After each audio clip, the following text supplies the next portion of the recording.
we want to teach you how to fish, because then your business can be whatever you want it to be. But if I'm just feeding you a lead and you can only eat as long as I'm giving you that, right? It kind of goes back to the whole principle of what our industry is, and that's people do business with people they know, like, and trust.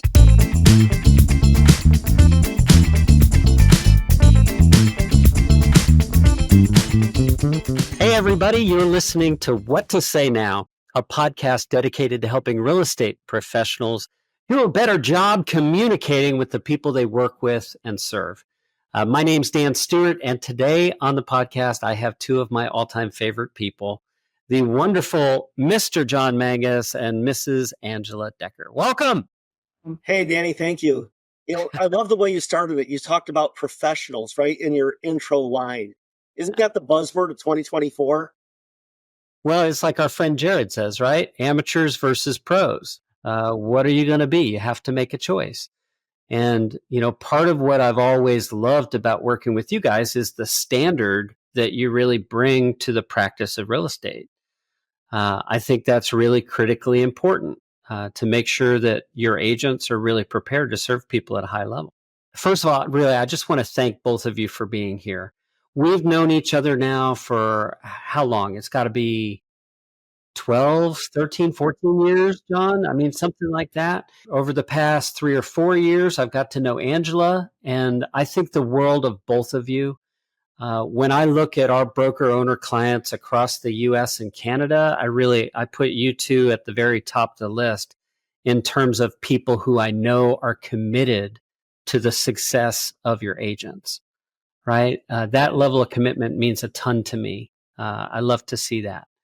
So that's why I'd really like to begin our conversation today, because, as broker owners, you get to choose to run your business however you choose. Where did that sense of commitment to professionalism really come from for you? What inspired that? Yeah. So it's really been with us since day one. Angela's predecessor, Kathy Kuyat, and I started the company in 2001. And she's making sure that we attracted the brightest and best and then served them at a very high level was really our goal. Simple as that sounds, it's really complicated to do that, particularly in a environment that's ever changing. I mean, we went through the recession. Now we're going through this changing market of 2024. And with each market, there's just a different set of support, guidance, and leadership that is really required. And if you want to, one of my favorite buzz lines, Dan, is, if you want to recruit and retain the best, you have to treat them like they are the best. So we try very hard to make sure that they know they're valued, they're appreciated, and we try to meet them where they're at, wherever that might be in the course of the industry. Yeah, I love that. So Angela, turning to you, right? And your choice of growing your own real estate career, you could do that anywhere. Yeah. And yet there were things you saw here where you're like, okay. And once you got in and settled, you made the conscious decision to really amplify things. I'm curious what drove that. So I met John and Kathy as one of the agents here, and the office was my first realtor when we were back in the area. And worked with that individual and the agent to start building our investment portfolio. And that was before I was even licensed. So it was just very natural to want to align after meeting so many individuals here through that whole journey. It just made a lot of sense to then, get my license and hang that license here. So, and then the opportunity coming out of COVID presented itself to, I'd built a team prior to that, but then take it to the next level. My career prior to real estate had been a lot in the staffing, recruiting, training world. And so I was able to utilize those skills in the broker owner position I have now. Yeah, that's so awesome. That's so cool. I love that our lives prepared us for whatever we're experiencing now. Like whatever that was that we've lived through, that we excelled at, that maybe we struggled with, it got us ready for the moment that we're facing together today. And, John, you mentioned the recession, right? Getting through that, right? Then the whole industry dealt with COVID, which at first seemed like it might just be the end all. And then it began this white hot real estate market that seemed like it might never slow down. Then we had these rising interest rates that kind of put a damper on selling activity for sure. And all along the way, you found, a path to stand firm in your values, to attract the right people and repel the wrong, which I think that combination of attraction and repulsion is really the hallmark of great marketing. Now, I'm not going to make jokes about you guys being repulsive. I'll save that for next time we're face to face, right?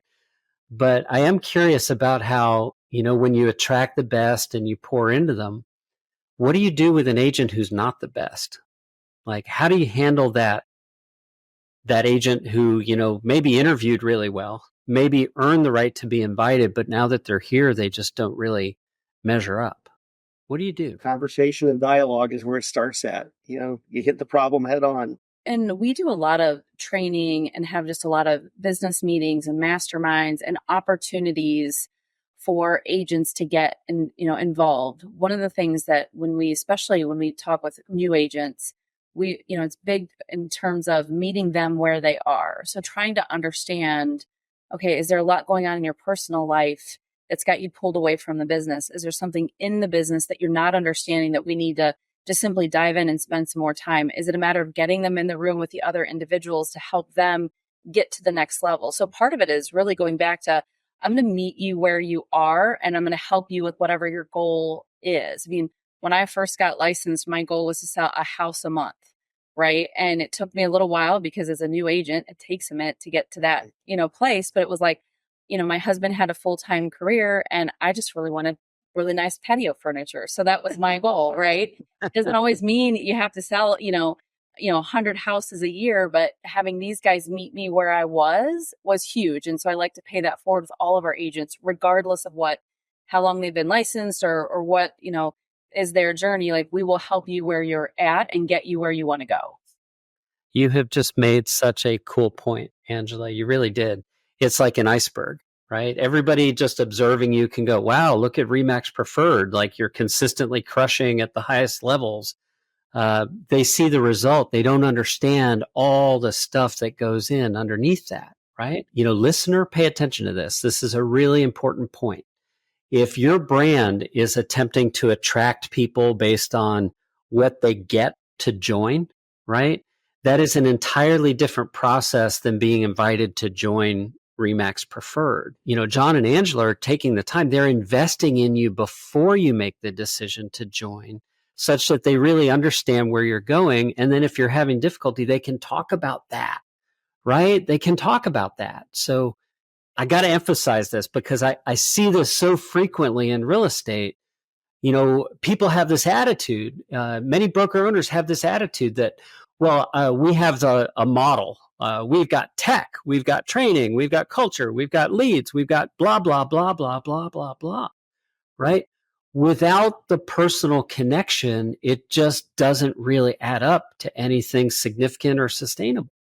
I think that's the real heart of the matter in real estate, is that whether you're a consumer looking to buy, sell, or invest, whether you're an agent looking to buy great patio furniture, right, or eventually become a broker owner, or you're a prop tech entrepreneur like I am trying to serve these people. The heart of it all comes down to these one-to-one moments we have where we have the chance to really influence someone in a meaningful way, right? So let's isolate that concept here for a moment, because as we're recording this, it's late August 2024. Much of the industry is populated by agents who are acting like chickens without their heads right now. Okay. We have a ton of agents whose feathers are ruffled and they're going, what, like, who moved my cheese, right? What happened here? And the time to really handle that was months ago. So I'm curious about your process. What have you done to prepare your agents for this change, and what sort of conversations are you having with them now? I'll start. Yeah. You take it over. Okay. Sounds good. So, there's, the thing about change is most of us see it coming well in advance. And I feel as though we began preparing for the industry's August 17th. Locally, it was August 1st. We actually implemented it weeks ahead of that. But we started preparing for that change literally a year ago. Mhm. Now, in the course of that continuum, Dan, we had to change what we were talking about any number of times because we were shooting at a moving target, right? Until we got right down to the end, most of us didn't really quite know what we were going to have to work with. For instance, our local association created a concession field that people were treating as a compensation field that had to go away. So, it's been a very fluid process, but as we got down to the remaining weeks of the old method, our people weren't feeling stressed. They weren't feeling that they were left behind because we had all, including them, especially them, invested time in learning how to move forward with the new rules and the new methods. Yeah. For sure. I mean, part of our thinking and is, ramping up to it, right? Giving, we had multiple masterminds and roundtables and meetings just to like talk about the obstacles, coming up with scripts and helping agents kind of get their minds wrapped around this historical change of how our industry has always operated. Part of that takes time. We just had the Olympics, right? Yeah. And you sit and you watch any of these professionals, and I love watching, like the gymnasts, right? Like Simone Biles, and you just see them do all these things as if there's no effort. But back to your comment about it being like this iceberg, like we just see them at their perfection. We don't see the hours and hours and hours in the gym, and all the hurdles they've had to go through, all the injuries. And as professionals, we really try to get our agents to like take time when you're not in front of your client to learn the scripts, study your contracts, like go back to the basics, especially now, because we're all relearning, the industry, and we're all starting on the ground zero. Yeah, I think that there's so many threads here I could follow from your comments. It's like, oh my God, where did I get to start first, right? Because we got that iceberg. We have the fact that I'm the parent of a gymnast, right? So I feel all that effort that goes into getting to that level. It's absolutely crazy. The main thing is like whether you're working to become an Olympic athlete, right? Whether you're working to become a broker owner, there's all these conversations that you have to have along the way. Nobody gets to be happily married. Nobody gets to run a successful business. Nobody gets to purchase a home without having had lots of conversations along the way. And I think one of the most important conversations we have to have is with ourselves. There are moments in time where we all have to get honest. We got to stand naked in front of that mirror and just go, yep, that's where I am. That's what the state of reality is right now. And sometimes these these huge sea change events give us that opportunity to really have that conversation with ourselves. So I want to focus on you, John, here for just a moment, because you did something that not every broker owner would even consider. Not every agent even would consider. I'm intrigued. I don't know where you're going, so I'm really intrigued at the moment, Dan.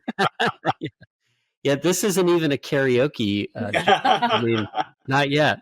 Not yet. But seriously, you could just focus on the dollars and cents, right? You could just build a career. You could just pay attention to your own profitability. But you made a very deliberate choice to get involved in leadership.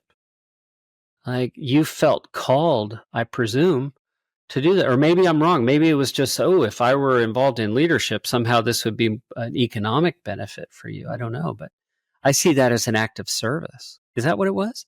Yeah, it really was. And it was, in one respect, I never sat out to be our state president. And actually now I'm serving as a commissioner for the Division of Real Estate Department of Commerce in Ohio.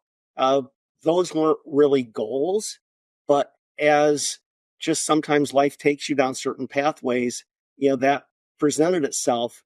And what's been interesting from it is, none of us ever really know it all, do we? And learning the business through those pieces of the industry and looking at the business and the industry through those eyes has a way of broadening the mind and broadening just really the overall look of the business. And it's a different way to look at and learn the industry. So a different way to look at and learn the industry. That's interesting to me. I'm really curious about how that journey even starts for you.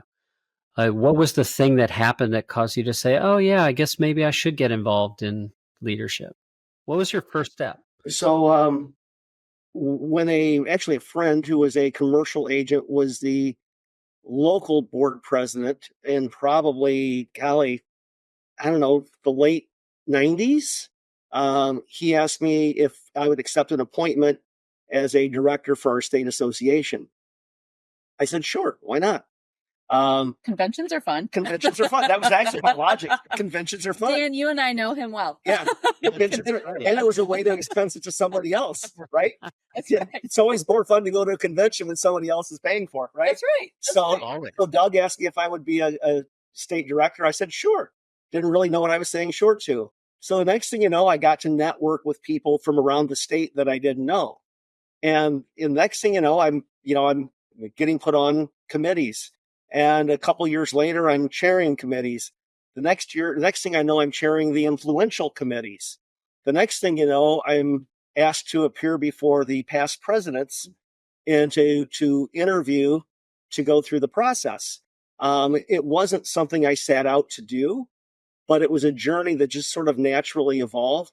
And honestly, as hokey as it sounds, the things I learned and the amazing people that I met along the way completely made all the volunteer hours worthwhile, by a multiple of exponential. I've never said that before. Yeah. A multiple of exponential. That isn't really a thing. It can't be. We just created it. Yeah.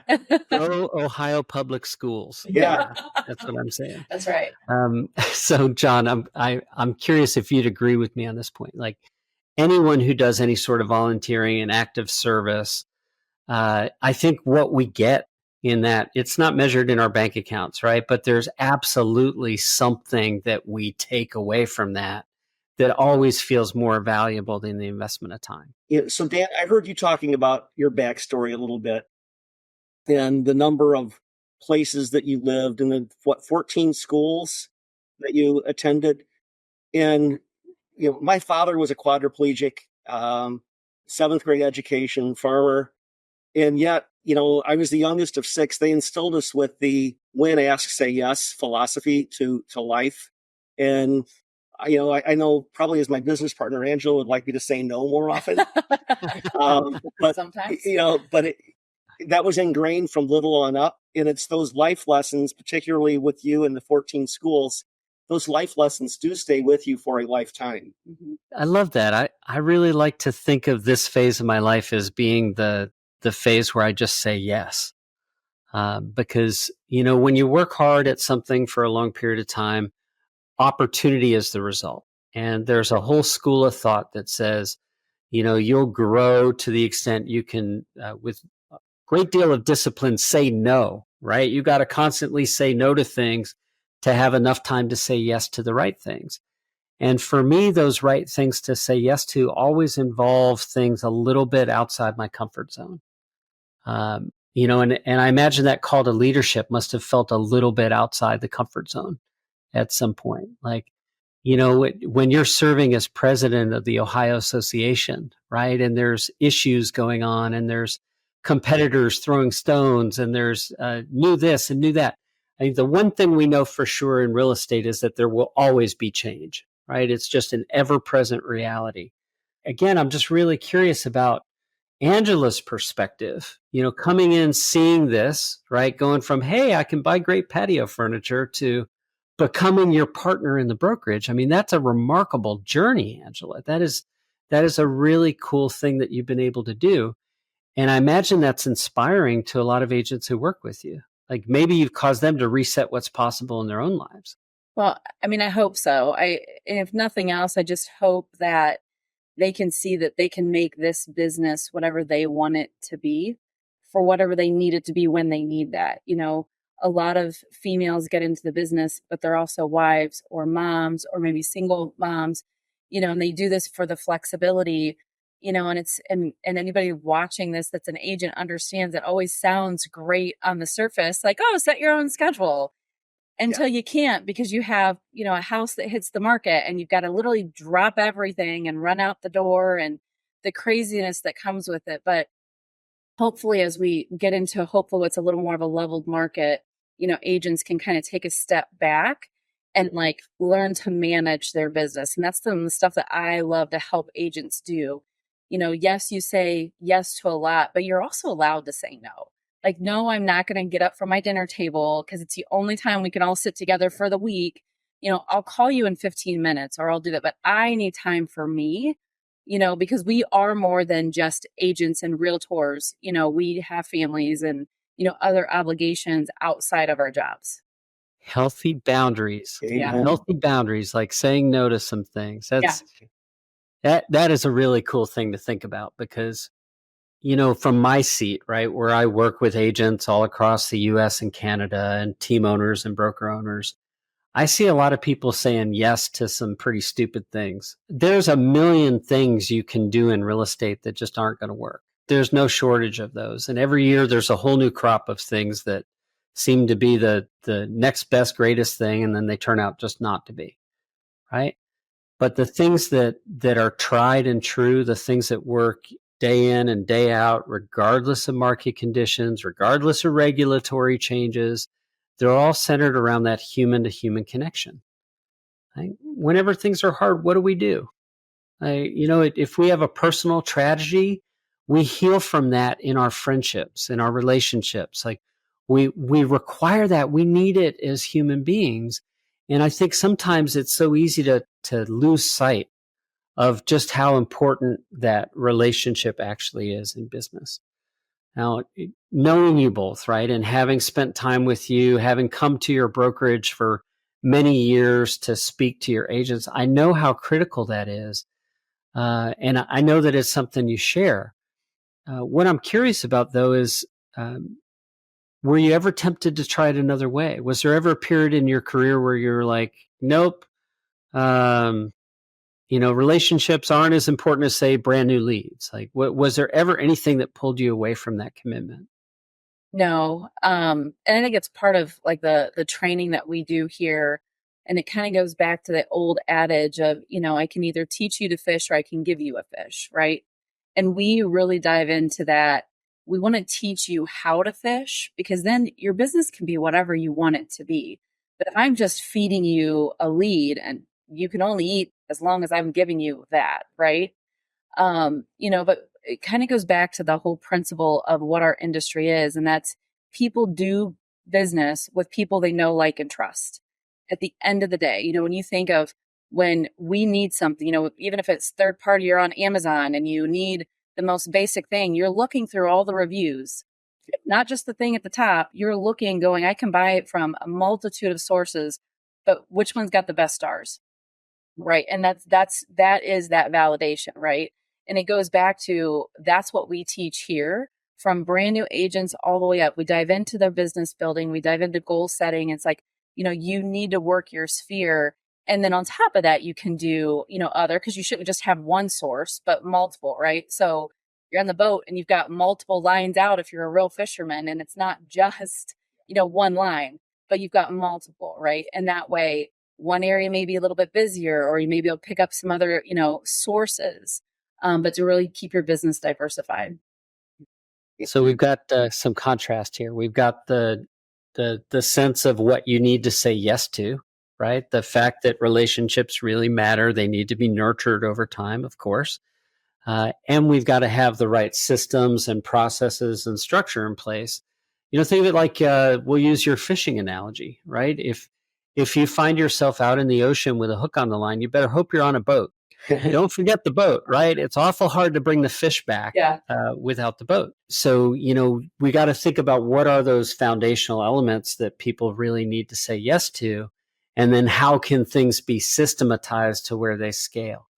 Because one of the things I really appreciate about your market is that the average price point is a little bit lower than in much of the country, right? So Pay attention, audience. If you're a Remax preferred agent, you're not satisfied with a deal a month. Heck no. Like you're wanting to go get way more than that. And I haven't checked the real trend stats this year, but if we look back over the past 10 years, Remax preferred is a regular member of the top 10 list of volume of transactions per agent. I think that's a real cool thing that, what you're saying here isn't just lip service. It's not just, hey, you should do these things. It's what actually works that shows up as evidenced by your data, right? That's awesome. So we did this really cool analysis this year and kind of broke down because our brokerage has always been known as for our per agent productivity. And it was actually John's kind of brainchild, if you will, to do this. So I'll let him kind of speak to it. But we broke down what our agents did for the year compared to our competition. Yeah, and it really just some really simple math, but just number of closed units divided by number of licensees per brokerage. And for many years we've been in the number one position. We continue to be number one locally in per agent productivity. It's really simple math, but it's where the rubber hits the road, or the proof's in the pudding, whatever goofy saying. There's no place to hide with that, because the numbers are what the numbers are. In fact, kind of going back and just a little long-term tenure, you mentioned real trends, which is maybe what think of this. Steve Murray, post-recession, decided to do an analysis of the 10 years, of a 10-year snapshot, some years before the recession and a couple years after the recession. And he basically was measuring units, volume, and agent count, those three important KPIs. Anyway, he was looking for brokerages that what they did during that recession period, pre, during, and post. There were only 17 brokerages in the United States that grew through that 10-year continuum in all three of those areas. And some phone calls you remember for the entire duration of your life. Steve called me about 4:45 on a Friday and asked if I had a minute. I'm like, well, you're Steve Murray. Of course I have a minute. Right? We're making minutes. Yeah. Yes. And he explained to me what his tabulation showed and what so, I share that with you because that leaning into, or the importance of that commitment to per agent productivity has always been part of our company DNA. And, how we get there changes a bit in different marketplaces. But to Angela's point, relationships is really the number one piece of the foundation. Yeah, it's so easy to say, isn't it? Yeah. It's so trite in real estate. Oh, it's a relationship business. We say that like people will understand what that actually means, right? So, as I like to teach that relationships really only live inside conversation. So, if you're listening to this podcast and you're thinking, oh yeah, I have a bunch of relationships. That's how my business is based. You don't actually have those relationships if you're not regularly engaging those people in conversation. And there's a huge advantage here, other than just new client acquisition that comes through that. You also have the effect of making your competition invisible to those people that you have a relationship with. They're like, how long have we known each other, right? There's no chance if I were to move to Toledo, Ohio, that I would work with anyone else. Like, it wouldn't even be a question, right? It just wouldn't even be a question because that relationship is so solid. And, conversation is the thing that creates it. The outcome, of course, are those things we want, the contracts, the closings, the commissions, but it's the commitment to the relationship up front that makes it possible. I'd like to shift this and make it a bit more tactical, right? One of my favorite questions to ask guests on the podcast, right? I want you to imagine this scenario, right? Let's imagine that the world was going to end in 24 hours unless you both went out and you got a listing signed. You've got 24 hours to get a listing or the world ends. What do you do?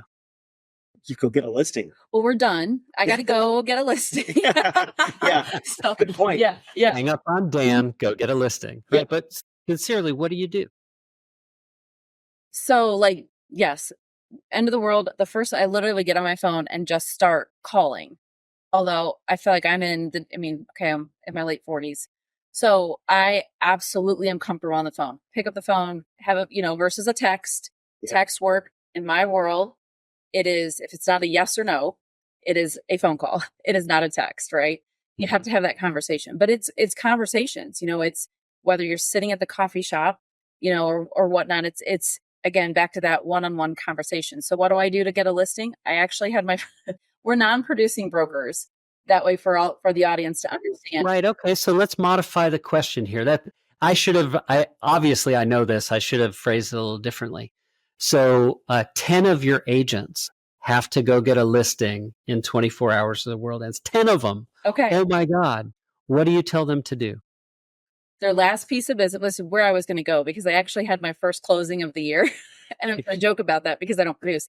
But literally go circle prospect, because we know statistically there's from where a listing hit, there's going to be more business there. So I would tell all 10 of them, pull up your hot sheet and go. Like, start going out and door knock and neighborhood and hot zone, do that, right? And while you're in between, be on the phone. Door to door, walk and call. Walk and call, right? Get your steps in. Get your steps in. I love that. I'm surprised you didn't say, well, I'd just have them call me and sell 10 of my investment properties. I feel like that would be cheating. Yeah. So I'll hit all of his. Yeah. It's Today I might take them on that. Yeah. Actually, yesterday we played a little game yesterday. Best phone call of the day and worst phone call of the day. And my worst phone call of the day involved rental property. Yeah. So shocking, right? So we'll sell his. Yeah, exactly. Yeah. And if I were answering that question, I would say, since she's already taken up the circle prospecting piece, I would say there are buy owners in this marketplace that are not only wanting to sell their property, they're putting a sign out front. They're maybe even on Zillow. They're just dying to meet you. And if you call on enough of them in the next 24 hours, X number are going to convert. Is it tougher? Yeah, it's a tougher bit. But you know what? If it's that, if that's what you have to do to preserve the world or feed your family, right? You got the grit, you got the drive, go do it. Yeah, I make that example so much bigger than it needs to be. The world isn't going to end if you don't go out and get that listing, right?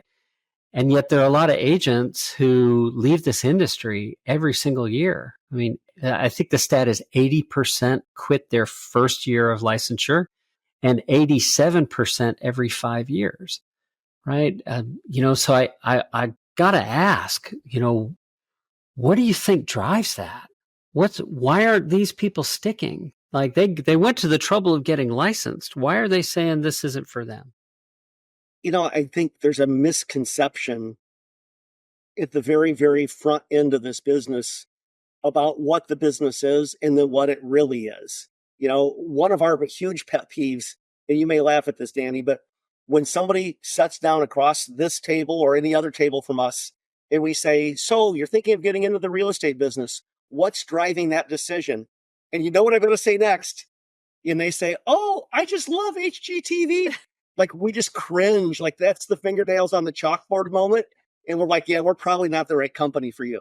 Because if that's the way they think the business is, they're getting into it for completely the wrong reasons. The business is nothing like that.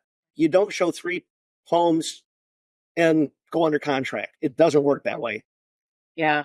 And I also think too, their perspective, like he had said, is one thing, but what we don't as an industry talk at all about is all the problem solving that goes on once you're even under contract. So you've got the problem of you pick up a buyer and you're going to show them 10 houses. And in this market, at least around here, they're getting beat out, right? There's multiple offers. It's super competitive. They get exhausted and the buyer decides just to extend their rent for another year. So that paycheck, that's gone. And you have to start over. So I think the grit that it takes to do this and to truly be an entrepreneur that's needed to be successful as a realtor, as an agent, nobody talks about, right? It's back to that, iceberg. It's like, you see the just sold, 3 offers over list price, 24 hours.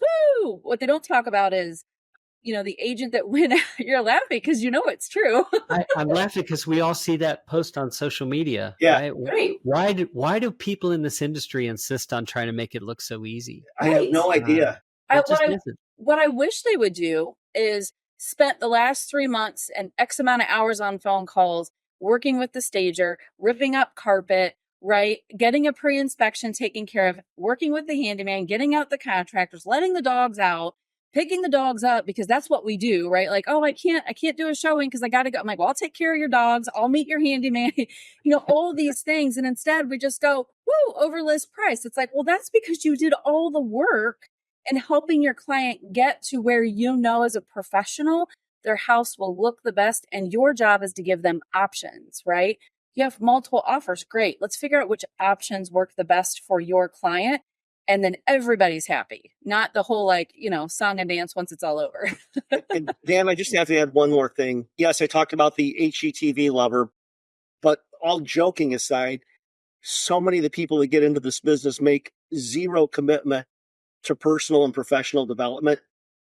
I mean, we run a really amazing new agent training class every Tuesday. And if the people join us, they better be in that class on Tuesday if they want to stay with us, because that's a non-negotiable. Yeah. As we look at people in the industry, Joan, I know you know Joan. She was telling me yesterday about a transaction that she has that's just going horribly with a quite possibly very successful someday new agent, but the new agent admitted that she hasn't attended classes, doesn't know how to fill out the contract correctly, wasn't sure what she was doing, and she's leaning on Joan, the competitor, to walk her through the process. That's horrible. Yeah. Wow. Yeah.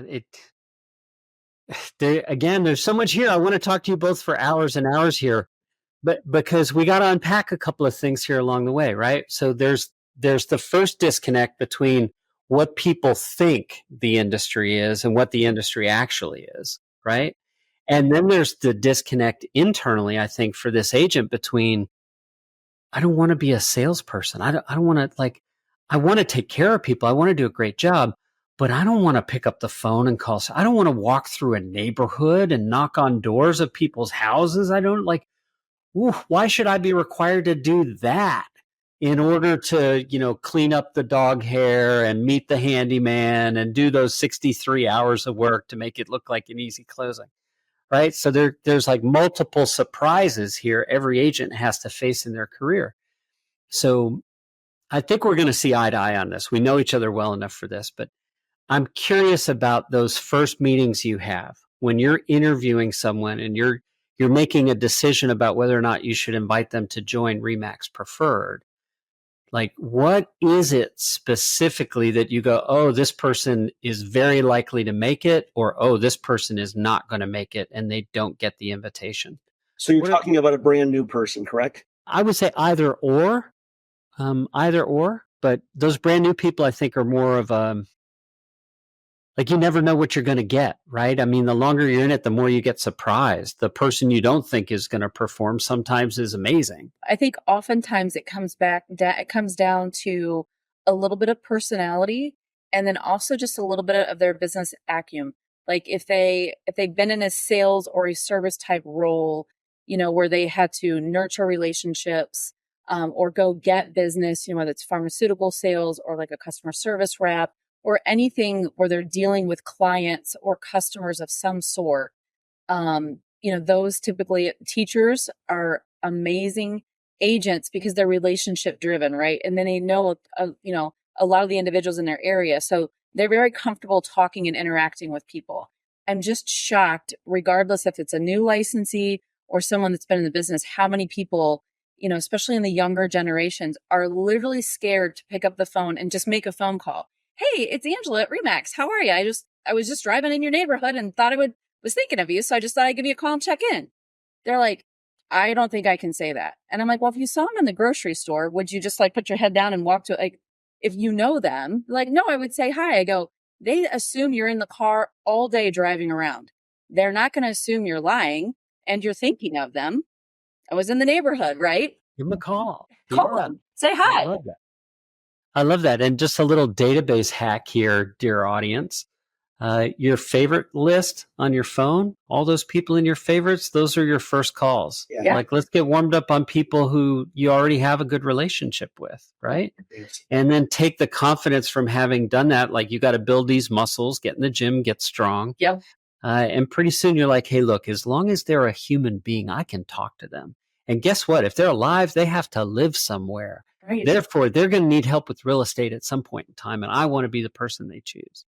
Well, and if you put your hat on the other way, I mean, when was the last time, again, anyone in the audience listening, but that you got a call from someone and I was like, oh my gosh, it was great hearing from them, whether it was someone from high school or college, or, you bump into them and you have a conversation in the grocery store. It's like, gosh, it was great to, or are you the kind that's like, how dare you call me? Like, then you're in the wrong business. I'm just going to put that out there. So but it's kind of like, it's always good. A handwritten note in the mail from someone that you are friends with, but maybe you haven't connected in 3 or 6 months. Hey, was just thinking about you. Hopefully you're having a great day, right? It's amazing.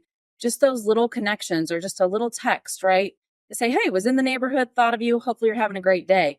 That's an easy text. Like, oh, right? You're staying top of mind. I think sometimes agents overcomplicate the way they're perceived when they make that phone call. Yeah, I think there's a little bit of role rejection that Yeah. happens here too, right? Because, I wanted the career I thought I saw on television. That's not what it is. Okay, I have to swallow that. Then it's, I actually have to like really work at this. Ooh, it's not so easy. Okay, another like bitter pill I've got to get past. There are all these little journeys where, the conversations we have with ourselves are most important. And so this makes me really curious, right? Because Angela, you were an accomplished professional prior to real estate. John was recently released from prison, like two totally different. Completely, yeah. I look great in orange, by the way. It used to be my favorite color, but I had too much of it. Anyway. Well, okay. So, for those of you who don't know, John and I have a real good friendship, and it's based on kicking each other as hard and often as possible. So, let me put some photos in the chat.